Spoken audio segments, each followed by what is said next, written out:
Tehran पर Israel की ओर से भीषण हमला हुआ है। नई जानकारी सामने आई है कि तेहरान में ईरानी स्पेस सेंटर को उड़ा दिया गया। इजराइल ने स्पेस सेंटर उड़ाया है। बड़ी खबर इस वक्त की आपको बता रखे हैं। डिफेंस के साथ साथ अब टेक्नोलॉजी को भी निशाना बनाया जा रहा है।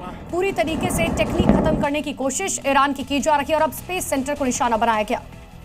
तो ईरान का अंतरिक्ष अभियान अब बहुत सालों पीछे जा चुका है, क्योंकि ईरानी स्पेस सेंटर को इस बार उड़ाया गया। और यहां पर जो हमले हुए हैं उसके बाद आप तस्वीरें देखिए कैसे काले धुएं का गुबार उठता है और पूरा आसमान काला हो जाता है। जंग में ईरान ने न हार मानी है और न सैन्य ताकत का हौसला टूटा है, न इरादा बदला है, न ही हथियार कम पड़े हैं। ईरान के घातक ड्रोन दुश्मन को खुली चुनौती दे रहे हैं। एक के बाद एक लॉन्च होते ये घातक ड्रोन। ईरान ने पहली बार इतने करीब से अपने ड्रोन ऑपरेशंस का वीडियो जारी किया है।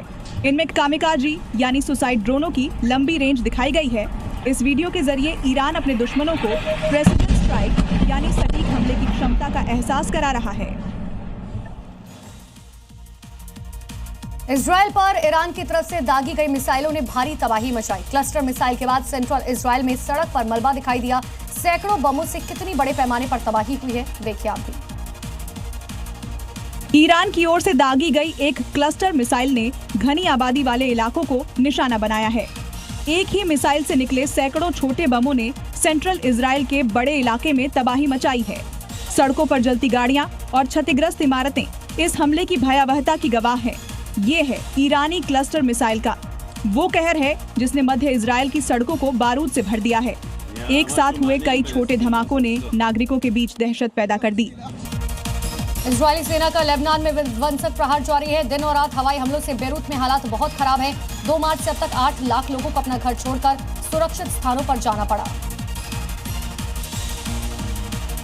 ईरान के तेहरान में इजरायली एयरफोर्स ने ताबड़तोड़ हमला किया। ईरान के स्पेस रिसर्च सेंटर को निशाना बनाया गया। हवाई हमले के बाद रिसर्च सेंटर के अंदर खौफनाक आग देखी गई। ईरान ने इजराइल और मिडिल ईस्ट में अमेरिकी ठिकानों पर मिसाइल से हमला किया है। 50वीं लहर में ताबड़तोड़ मिसाइलें हवा में जाती हुई साफ तौर पर देखी गई। ईरान ने इराक के बगदाद शहर में विक्टोरिया बेस पर हवाई हमला किया और इस हमले के बाद अमेरिकी बेस के अंदर से आग की लपटें उठती हुई देखी गई। कई घंटों के बाद तक इस आग पर काबू नहीं पाया जा सका। भीषण जंग में ईरानी सेना का इजराइल में दिन और रात हवाई हमले जारी है। सेंट्रल इजराइल में क्लस्टर मिसाइल एक मिसाइल में जा गिरी। इस धमाके की गूंज कई किलोमीटर दूर तक सुनाई दी।